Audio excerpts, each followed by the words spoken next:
Hello dears, welcome to the job classes. The job classes में आप सबका बहुत बहुत स्वागत हुआ, अभिनंदन है। तो डियर्स, आज की इस क्लास में हम बात करने वाले हैं जो आपका यूपी लेखपाल का पेपर किस तारीख को है, यानी कि 19 जून को। किस तारीख को है?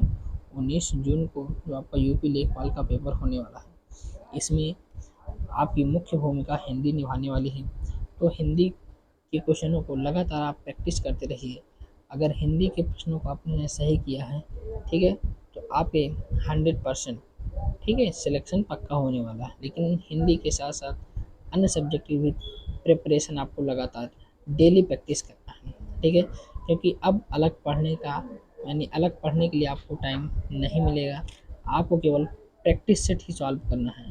प्रैक्टिस सेट सॉल्व करके आपको चेक करना है कि आप कितने मार्क्स तक प्राप्त कर रहे हैं। तो आज की इस क्लास में हम बात करेंगे हिंदी के 25, यानी कि टॉप 25, ठीक है ना। हिंदी के 25 क्वेश्चनों के बारे में आप बताना, कमेंट करके आप ज़रूर बताइएगा कि आपने इन टॉप 25 प्रश्नों में से कितने क्वेश्चन का आंसर सही दिया है। तो चलो बिना किसी देरी के क्लास को शुरू करते हैं। तो पहला प्रश्न आपका है, उच्छिप्त ध्वनि का प्रयोग होता है। आपको बताना है कि आरजू में होता है, या फिर खसरा में होता है, या फिर पढ़ाई में होता है, या फिर चफर में होता है। उच्छिप्त ध्वनि का प्रयोग किस में होता है? ऑप्शन आपका कौन सा सही होगा? किस में होता है? तो ऑप्शन आपका सी करेक्ट होगा, यानी कि पढ़ाई में। किस में होता है? उपक्षिप्त ध्वनि का प्रयोग किस में किया जाता है? पढ़ाई में किया जाता है। किस में किया जाता है? पढ़ाई में किया जाता है। क्लियर है? चलो, सेकंड प्रश्न आपका क्या कर रहा है? सेकंड प्रश्न क्या कह रहा है कि समष्टि शब्द का विलोम शब्द है। आपको बताना है कि समिस, समित शब्द का विलोम शब्द है, ठीक है। निरामिष है, सम्मान है, संपूर्ण है, या फिर कोई नहीं। आपको बताना है कि इनमें से आपका करेक्ट आंसर क्या होगा। जल्दी कमेंट करके आप बताइए क्या हो जाएगा। क्या हो जाएगा? निरामिष, यानी कि ऑप्शन है आपका करेक्ट आंसर। ऑप्शन है आपका क्या हो जाएगा? करेक्ट आंसर हो जाएगा। चलो, नेक्स्ट प्रश्न है। तीसरा प्रश्न क्या कह रहा है कि सहचर्य का विलोम। आपको इसमें से बताना है कि सहचर्य का विलोम क्या है। वैमनस्य है, या फिर मित्रता है, या फिर पृथक्करण है, या फिर अलगाववाद है, ठीक है ना। आपको बताना है इसका करेक्ट आंसर क्या होगा। सहचर्य, सहचर्य, सहचर्य मतलब क्या होता है आपको पता है कि, यानी कि साथ रखना, ठीक है ना। यानी कि इसका करेक्ट आंसर क्या हो जाएगा? पृथक्करण। इसका करेक्ट आंसर क्या हो जाएगा? पृथक्करण आपका राइट आंसर है। नेक्स्ट प्रश्न, चौथा प्रश्न क्या करा कि गरिमा का विपरीत, यानी कि गरिमा का विपरीत क्या होगा? गरिमा का विपरीत क्या होगा? अंधकार होगा, या फिर लघिमा होगा, या फिर नीचता होगा, या फिर निंदा होगा। जल्दी से इसका करेक्ट आंसर बताइए क्या हो जाएगा। क्या हो जाएगा? लघिमा। क्या हो जाएगा? लघिमा आपका करेक्ट आंसर हो जाएगा। लघिमा आपका क्या हो जाएगा? करेक्ट आंसर हो जाएगा। नेक्स्ट प्रश्न यानी पांचवा प्रश्न क्या कर रहा है कि आँख शब्द में कौन सा तत्सम रूप नहीं है। आँख शब्द में कौन सा तत्सम रूप नहीं है? आपको बताना है। नेत्र नहीं है, या फिर लोचन नहीं है, चक्षु नहीं है, या फिर अक्ष नहीं है। तो आपको बताना है कि नेत्र शब्द, यानी कि सॉरी, जो आँख शब्द में कौन सा शब्द तत्सम रूप नहीं है। तो कौन सा नहीं है? जल्दी से इसका आंसर दीजिए। कौन सा नहीं है? यानी कि अक्ष। क्या? अक्ष जो है ये आँख शब्द का तत्सम रूप नहीं है, ठीक है ना। बाकी नेत्र, लोचन और चक्षु ये जो हैं आँख शब्द के तत्सम रूप हैं। क्लियर है सभी को? सभी को क्लियर है? नेक्स्ट प्रश्न छठवां प्रश्न क्या कर रहा है कि समास किसे कहते हैं। समास किसे कहा जाता है? दो शब्दों के मेल को कहा जाता है, या स्वर के साथ व्यंजन के को कहा जाता है, या फिर अक्षर के मेल को कहा जाता है, या फिर स्वर से स्वर के मेल को कहा जाता है। तो आपका इसका आंसर बताना है कि समास किसे कहा जाता है। आपको उसका आंसर बताना है कि समास किसे कहा जाता है। तो किसे कहा जाता है? शब्दों के दो मेल को क्या कहा जाता है? समास कहा जाता है। यानी कि ऑप्शन या आपका क्या है? करेक्ट आंसर है। ऑप्शन या आपका क्या है? करेक्ट आंसर है। नेक्स्ट प्रश्न क्या कह रहा है? नेक्स्ट प्रश्न सातवां प्रश्न क्या कह रहा है कि निम्नलिखित में कौन सा जातिवाचक संज्ञा है। आपको बताना है हिमालय है, या फिर गंगा है, या फिर लड़का है, या फिर राधा है। आपको बताना है कौन सा जातिवाचक संज्ञा, आपने संज्ञा पढ़ी होगी, तो बताइए आप कि जातिवाचक संज्ञा निम्नलिखित में कौन सा जातिवाचक संज्ञा है। जल्दी से करेक्ट आंसर दीजिए इसका। ठीक है, क्या हो जाएगा, लड़का। क्या हो जाएगा, लड़का आपका जातिवाचक संज्ञा, लड़का आपका क्या है, जातिवाचक संज्ञा। नेक्स्ट प्रश्न, 8वां प्रश्न क्या कर रहा है कि अग्नि परीक्षा मुहावरे का अर्थ क्या है। अग्नि परीक्षा मुहावरे का अर्थ क्या है, तपस्या करना, या फिर अधिक दुख, या फिर बहुत कठिन, या फिर कठिन परीक्षा। आपको बताना है अग्नि परीक्षा मुहावरे का अर्थ क्या है। 8वां प्रश्न, जल्दी से इसका उत्तर दीजिए, क्या हो जाएगा, यानी कि बहुत कठिन। मुहावरे, अग्नि परीक्षा का मुहावरे का अर्थ क्या हो जाएगा, बहुत कठिन। ऑप्शन सी आपका क्या है, करेक्ट आंसर। ऑप्शन सी आपका क्या है, करेक्ट आंसर। नेक्स्ट प्रश्न क्या कर रहा है, 9वां प्रश्न, घी के दिए जलाना का अर्थ क्या है। घी के दिए जलाने का अर्थ क्या है, घी के दिया यानी कि घी के दिए जलाने का अर्थ क्या है। तो आपको बताना है ईश्वर भक्ति करना, या फिर प्रसन्नता प्रकट करना, या फिर पूजा पाठ करना, या फिर इनमें से कोई नहीं, उपयुक्त कोई नहीं। आपको बताना है इसका करेक्ट आंसर क्या हो जाएगा। इसका करेक्ट आंसर क्या हो जाएगा, प्रसन्नता प्रकट करना। क्या हो जाएगा, प्रसन्नता प्रकट करना, यानी कि ऑप्शन बी आपका राइट आंसर है। नेक्स्ट प्रश्न है, नेक्स्ट प्रश्न क्या कर रहा है कि वाक्य की न्यूनतम इकाई क्या है। वाक्य की जो सबसे छोटी इकाई उसे क्या कहा जाता है। तो देखो यहाँ पर एक छोटी, वाक्य की छोटी इकाई क्या है, वाक्य की छोटी इकाई क्या है। तो वाक्य की छोटी इकाई क्या होती है, पद होती है। वाक्य की छोटी इकाई क्या होती है, पद होती है। अगर यहीं पर पूछे कि शब्द की छोटी इकाई क्या है, शब्द की छोटी यानी कि न्यूनतम इकाई क्या है, तो शब्द की न्यूनतम इकाई क्या होती है, वर्ण होती है। शब्द की न्यूनतम इकाई वर्ण होती है, ठीक है ना। और वाक्य की न्यूनतम इकाई क्या होता है, पद होता है। न्यूनतम इकाई मतलब छोटी इकाई, सबसे छोटी इकाई क्या होती है, पद होती है। करेक्ट सभी का आंसर क्लियर है। चलो नेक्स्ट प्रश्न क्या कर रहा है, नेक्स्ट प्रश्न आप समझिएगा। नेक्स्ट प्रश्न क्या कह रहा है, इसका उत्तर आप जल्दी से बताइएगा, ठीक है। नेक्स्ट प्रश्न क्या कर रहा है, 11वां प्रश्न, निम्नलिखित में से कौन सा विदेशी शब्द है। विदेशी शब्द है, सूरज है, कौन सा है, आपको बताना है विदेशी शब्द कौन सा है।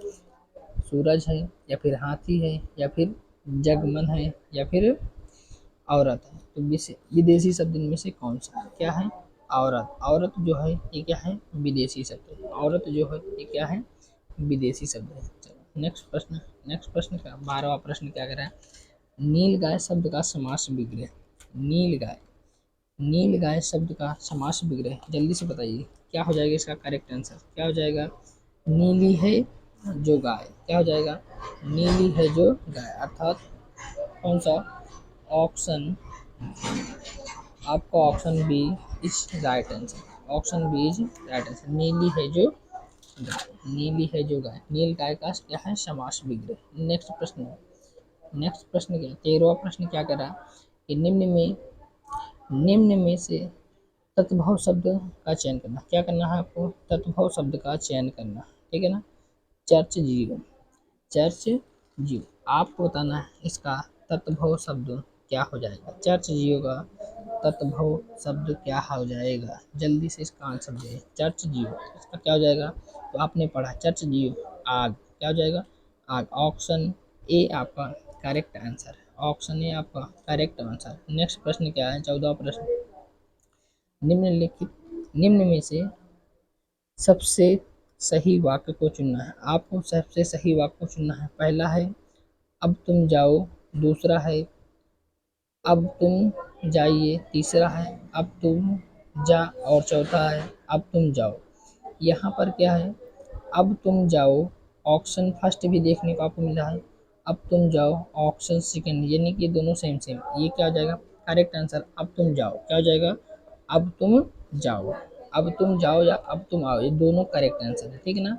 दोनों करेक्ट आंसर है, तो इसको आप मैनेज करिएगा, ठीक है ना। ए और डी आपका दोनों करेक्ट आंसर है, लेकिन पेपर में ऐसा नहीं है। क्लियर है सभी को।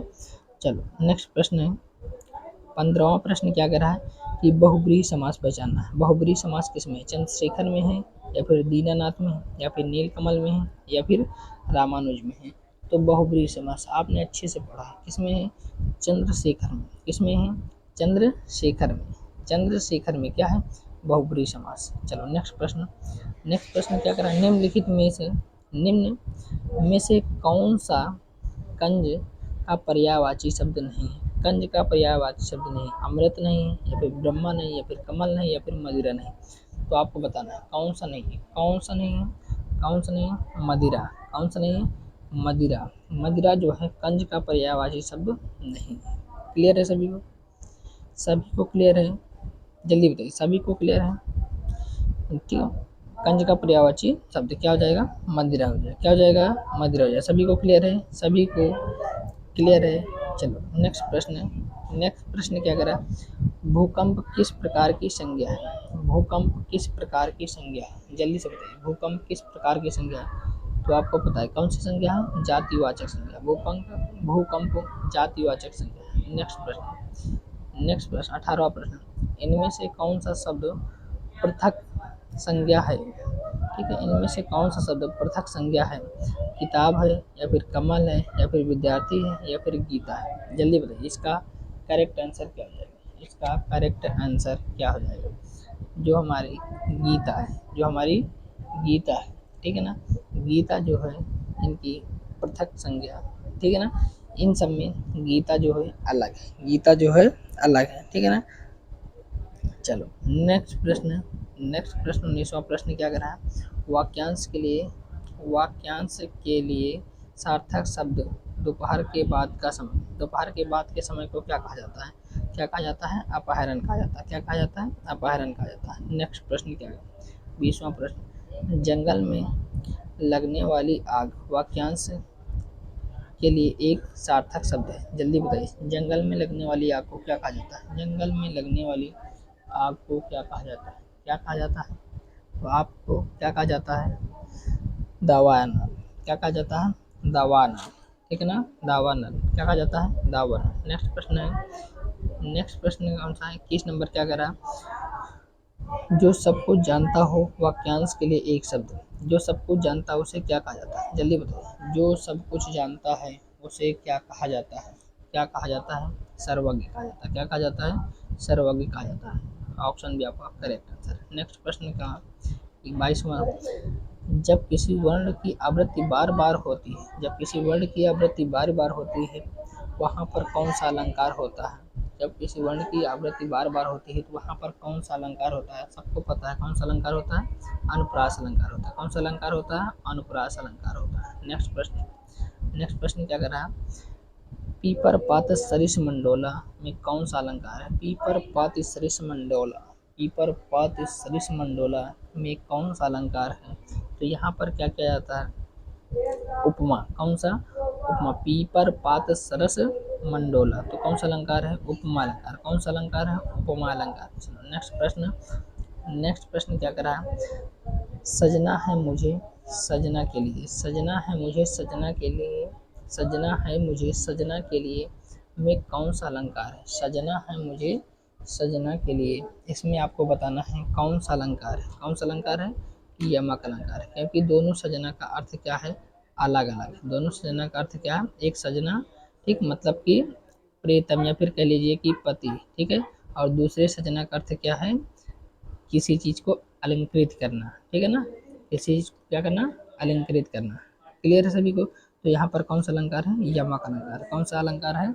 यमक अलंकार है, ठीक है। उम्मीद करते हैं कि ये प्रैक्टिस सेट आपको अच्छे तरीके से समझ में आया।